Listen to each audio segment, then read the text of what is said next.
తెలంగాణ ప్రభుత్వం 22 నెలల పాలన అనుసరిస్తున్న విధానాలు తీసుకుంటున్న కీలక నిర్ణయాల పట్ల ప్రజల అభిప్రాయం ఎలా ఉంది? మెజారిటీ ప్రజలు ప్రభుత్వ నిర్ణయాలకు అనుకూలంగా ఉన్నారా లేదా క్షేత్రస్థాయిలో వ్యతిరేకత ఏర్పడిందా అని తెలుసుకునేందుకు కాంగ్రెస్ సీక్రెట్ సర్వే చేయించింది. ఇంతకు ఈ సర్వేలో తేలిందేంటి? ప్రతిపక్షాల విమర్శలను ప్రజలు నమ్ముతున్నారా? సర్వే ఫలితాలతో పార్టీకి సంతృప్తిని ఇచ్చిందా? Let's watch the story.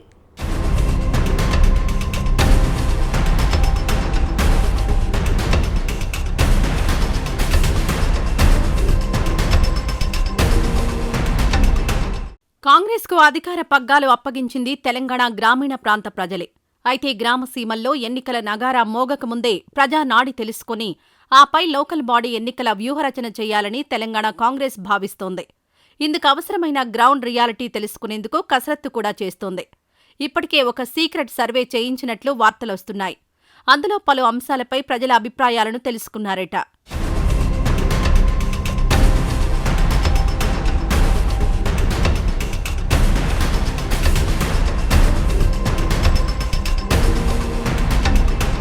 ఎన్నికల ప్రచార అస్త్రంగా కాంగ్రెస్ ఇచ్చిన 6 గ్యారంటీల్లో అన్నింటినీ నెరవేర్చామని ప్రభుత్వ పెద్దలు చెబుతున్నారు. ఇందులో ముఖ్యంగా రైతు భరోసా, రుణమాఫీ, పంట బోనస్ లాంటి వాటిపై ప్రభుత్వం ఎంతో నమ్మకం పెట్టుకుంది. ఈ నేపథ్యంలో స్థానిక సంస్థల ఎన్నికలకు వెళ్తే ఎలా ఉంటుంది? ప్రజలు కాంగ్రెస్ పార్టీని ఆదరిస్తున్నారా అన్న అనుమానాలను నివృత్తి చేసుకునేందుకు, ప్రభుత్వ పనితీరు మీద ప్రజలు ఏ అభిప్రాయంతో ఉన్నారనేది తెలుసుకునేందుకు సీఎం రేవంత్ రెడ్డి, రాష్ట్ర నాయకత్వం సీక్రెట్ సర్వే చేయించారట.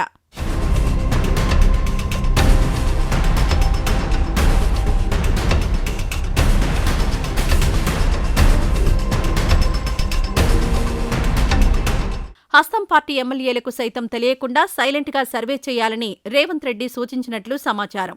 ఉమ్మడి జిల్లాను ఒక్కో యూనిట్గా తీసుకుని సర్వే నిర్వహించినట్లు సమాచారం. ఈ సర్వేలో ప్రభుత్వం పనితీరు ఎలా ఉంది? ప్రభుత్వంపై ప్రతిపక్షాలు చేస్తున్న ఆరోపణలు, విమర్శలు వాస్తవమేనా? అందులో నిజం ఉండవచ్చా? మీరు ఏమనుకుంటున్నారు అని సర్వే బృందం ప్రజలను నేరుగా అడిగి తెలుసుకున్నట్లు టాక్ వినిపిస్తోంది.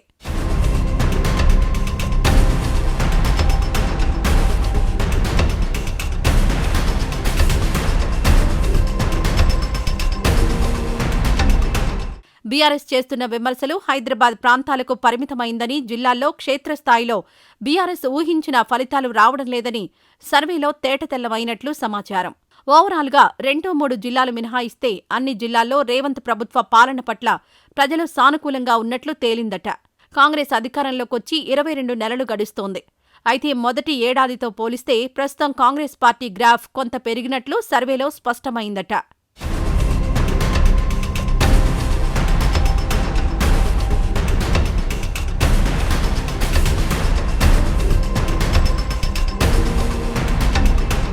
సంధ్యా థియేటర్ ఘటనలో అల్లు అర్జున్ అరెస్టు విషయంలో ప్రభుత్వం వ్యవహరించిన తీరు, తెలంగాణ తల్లి నూతన విగ్రహ ఏర్పాటు, రైతు రుణమాఫీ, రైతు భరోసా, పంట బోనస్ అంశాలు ప్రభుత్వం వైపు మొగ్గు చూపినట్లు తెలుస్తోంది. ఏడాది విజయోత్సవాల సందర్భంగా జిల్లాల్లో ప్రభుత్వం నిర్వహించిన సభలు క్షేత్రస్థాయిలో ప్రజలకు ప్రభుత్వ విధి విధానాలు తెలియజేసేందుకు ఉపయోగపడినట్లు భావిస్తున్నారు.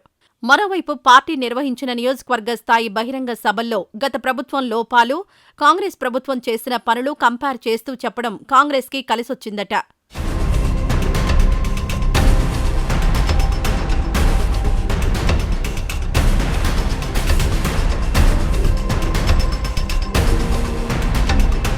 కాంగ్రెస్ అధికారంలోకి వచ్చినప్పటి నుండి రాష్ట్ర ఆర్థిక పరిస్థితులు ఎప్పటికప్పుడు ప్రజలకు అర్థమయ్యేలా సీఎం వివరించడం, సంక్షేమ అభివృద్ధి పథకాలు అమలులో వెనుకంజ వేయకుండా ప్రభుత్వం ముందుకు పోతుందనే విషయాన్ని ప్రభుత్వం తీసుకువెళ్లడం ప్రజల్లోకి పాజిటివ్గా వెళ్లినట్లు సమాచారం. ఉద్యోగ నియామకాలు, సన్నబియ్యానికి 500 రూపాయల బోనస్ ఇవ్వడం పాజిటివ్ టాక్ తెచ్చిపెట్టినట్లు సర్వేలో తేలిందట. ఇక ఇందిరమ్మ ఇళ్లు నిర్మాణాలు, తెల్ల రేషన్ కార్డులు ఇవ్వడం పట్ల ప్రజలు సంతృప్తిగా ఉన్నట్లు స్పష్టమైంది.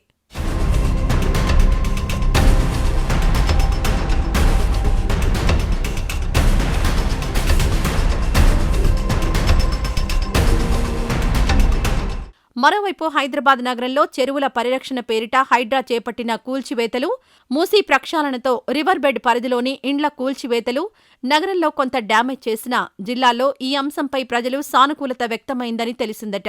అసెంబ్లీ వేదికగా ప్రతి అంశంతో ప్రభుత్వ ఉద్దేశం వివరించడం పట్ల గ్రామాల్లో సానుకూల చర్చ జరిగినట్లు ప్రజలు తెలిపారట.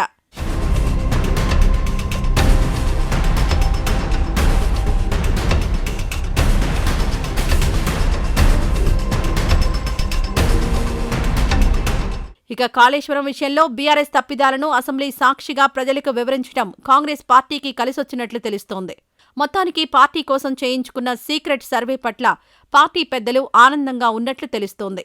ఇప్పుడు స్థానిక సంస్థల ఎన్నికలకు వెళ్తే తమకు అనుకూలంగా ఉంటుందని తేలిన నేపథ్యంలో ప్రభుత్వ పెద్దలు కూడా ఆ దిశగా ఆలోచించినట్లు తెలిసింది.